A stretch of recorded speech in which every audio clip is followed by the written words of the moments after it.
Olá, meus queridos alunos, mais uma vez aqui Letícia Lobos, professora de língua portuguesa das turmas de segundos anos da Escola Júlia Alenquer Fontinelli.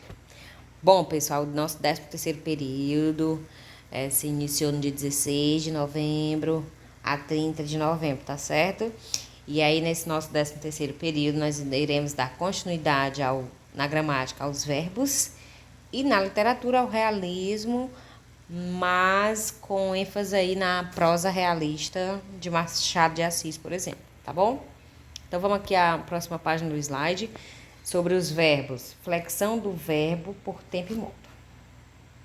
Tempo e modo estão associados no verbo, assim como número e pessoa. Caso mude, é preciso mudar a conjunção, mesmo que o outro se mantenha, tá bom? Não esquece desse detalhe. Os verbos podem estar em 3 tempos. A gente até já falou no período anterior. Pretérito, mais conhecido como passado, presente e futuro. Tanto pretérito quanto futuro possuem subdivisões, lembram? O pretérito pode ser o quê? Perfeito, imperfeito ou mais que perfeito. E o futuro, meu povo, pode ser o quê? Futuro do presente ou futuro do pretérito. Não vamos esquecer desse detalhe, pessoal. Tá bom? Pretérito, eu tenho perfeito, imperfeito ou mais que perfeito. E o futuro, eu tenho o futuro do presente ou futuro do pretérito. Muito bem. 3 também são as flexões de modo. Eu tenho o modo indicativo, né, que a gente falou no período anterior, que é aquele que quando se tem certeza sobre o que é passado. Modo subjuntivo, quando não há essa certeza. E o modozinho imperativo, quando se quer expressar ordem, desejo ou pedido. A gente falou muito isso no slide anterior, do período anterior, tá bom? Perdão, cada um dos modos verbais possui uma certa quantidade de tempos, como podemos ver em chega. Flexão do verbo por tempo e modo. Aí tá aqui, ó. Tem um quadrozinho, né? Uma tabelazinha subdividindo. O modo indicativo, aí nós temos 1, 2, 3, 4, 5, 6, 7, 8 pontinhos, né? Modo indicativo, temos o pretérito. No pretérito, quer dizer, perdão, nós temos as 3 possibilidades, né? Que nós sabemos que tem no pretérito. Pretérito perfeito, imperfeito e pretérito mais que perfeito. Presente é presente, futuro nós temos 2, né? Futuro do pretérito e futuro do presente. Aqui tá bem mais divididozinho, mais fácilzinho de se compreender o que foi lido, né? E o modo subjuntivo, nós temos 3 pontinhos, né? Que é o modo subjuntivo pretérito imperfeito, presente, futuro. No modo imperativo, nós temos o presente, o afirmativo e o negativo. Inclusive, no vídeo anterior, do nosso período anterior, a gente colocou um exemplozinho para cada um, né? Qualquer coisa aí, se vocês acharem necessário, dar uma olhada, uma assistida de novo, né? Novamente no vídeo do 12º, fique à vontade, tá bom? Os tempos vistos acima são chamados tempos simples, além dos modos e tempos acima. Além dos modos e tempos acima, os verbos também possuem mais 3 formas normais, certo? Podem se comportar como o quê? Adjetivos, advérbios ou substantivos. Vai depender do contexto, né? Da situação da frase. As formas nominais são 3, que é o imperativo, pessoal e impessoal, o gerúndio e o particípio. Então, as formas nominais são 3. Quais são elas? O imperativo, o gerúndio e o particípio. Inclusive, na nossa atividade do 13º período, a nossa atividade de agora, vocês vão trabalhar essa formazinha, né? De transformar, tá? No presente. E aí, vocês vão colocar a frase no particípio, no gerúndio, tá bom? Nós vamos aqui para nosso segundo ponto, que é a prosa realista. Nós iniciamos também na literatura, no período anterior, né, o realismo, naturalismo, parnasianismo. E nesse 13º período a gente especifica a questão da prosa realista, que a gente trabalha muito o Machado de Assis, que foi um grande escritor e um exemplo aí para muitos, e a gente não poderia deixar de enfatizar o nosso querido Machado de Assis. A prosa realista no Brasil tem como marca inicial o ano de 1881, com as publicações de Memórias Póstumas de Brás Cubas, de Machado de Assis, e de O Mulato, de Aloysio de Azevedo. Estes últimos também enquadrados no naturalismo. Outra coisa, pessoal, a nossa atividade do 13º período, vocês vão trabalhar um capítulozinho de Memórias Póstumas de Brás Cubas, tá certo? Lá o chamado Emplasto, tá bom? Aí nós colocamos aqui as características da prosa realista.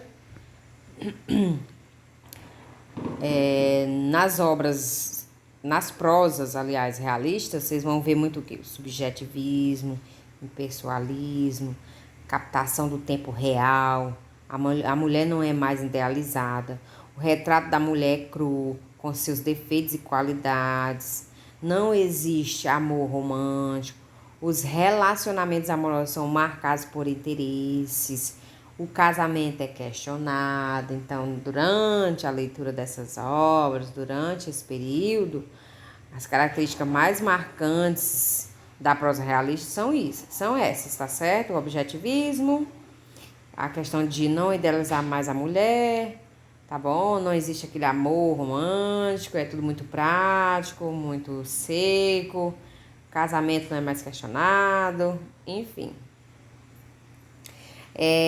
Característica da linguagem, né? Descrições objetivas das personagens e a realidade, lógico, já que a gente está falando de realismo, então muito assim o real, muito prático, muito objetivo. Narrativa longa, lenta, não? Então assim, durante a contagem da história, né, da obra, tudo é muito detalhado, tudo é muito passo a passo, sem pressa, tá certo?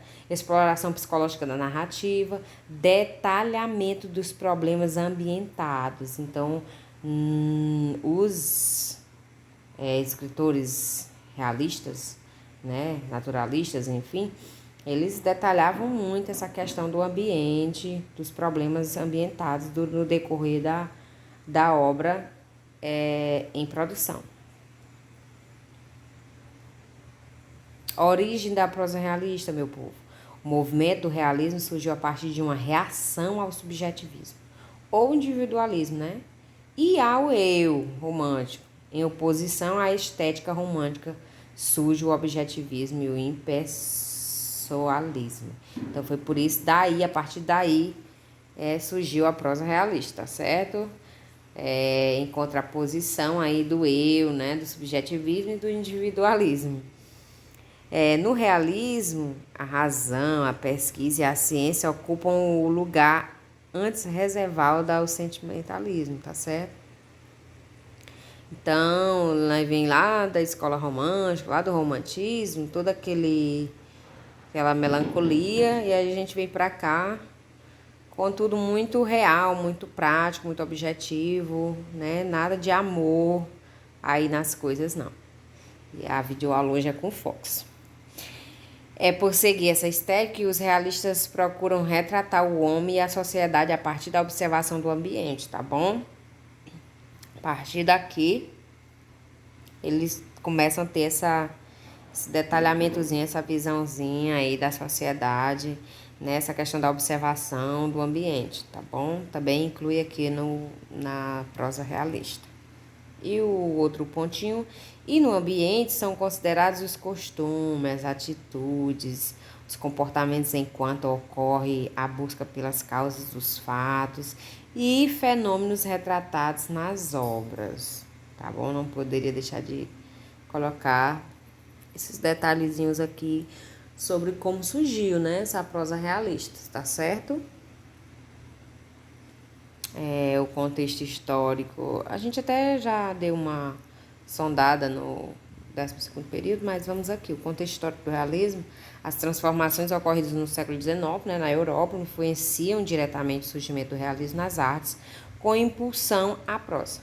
E a arte reflete diretamente a mudança de paradigma da economia. No caso, o capitalismo que está em França, expansão industrial. Em França não, perdão, em Fraga, né? Expansão industrial. Pelo amor de Cristo, meu povo. Tá bom? Então, durante o surgimento dessa prosa realista, muitas coisas aí historicamente estavam acontecendo, estavam em fase de mudança, né? De crescimento.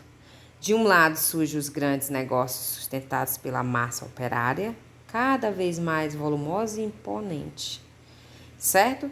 É a fase das tensões sociais, das reivindicações trabalhistas, das mudanças de postura frente à formação do capital. Surge, assim, a necessidade de retratar um novo contexto social e ideológico. Então, menino, o negócio estava pegando fogo, né? Enquanto se escrevia prosa, historicamente, aí muitas reivindicações, muitas mudanças, muitas visões sobre o mundo aí estavam em transformação, tá certo? Então não esqueçam desse detalhe. Prosa realista no Brasil, meu povo. As artes, em especial a literatura, passa a refletir as influências do positivismo de Auguste Comte, o evolucionismo de Charles Darwin e o pensamento revolucionário do socialismo, embasado pelas ideias de Marx e Engels. Eita, menino! Os primeiros estudos da psicologia também servem como base para os relatos da prosa realista. Em paralelo, o Brasil vive o questionamento da monarquia e o ideal abolicionista é confrontado pelo pensamento libertário, abraçados pelos republicanos. Então, a galera aqui começa a ter voz e vez, começa a correr atrás dos suas crenças, seus ideais, tá certo? Ocorre assim a quebra da unidade política do império, assentado na urbanização a partir de 1870. Então, digamos assim, aqui nesse período as coisas estavam começando a mudar, né? Começando a fluir, começando assim a ter uma nova visão, uma nova forma, enfim, né? O negócio estava começando a andar, digamos assim. Então, foi nesse período aqui histórico que surgiu aí a prosa romântica, tá? Se falando de prosa realista, a gente fala machadiana, né? Que é do nosso querido Machado de Assis. O escritor brasileiro Machado de Assis é considerado o precursor do realismo no Brasil. A gente já falou isso no período anterior, tá certo? Embora tenha passeado por praticamente todos os estilos literários em que foi contemporâneo, Machado de Assis é notadamente considerado o maior escritor realista do país.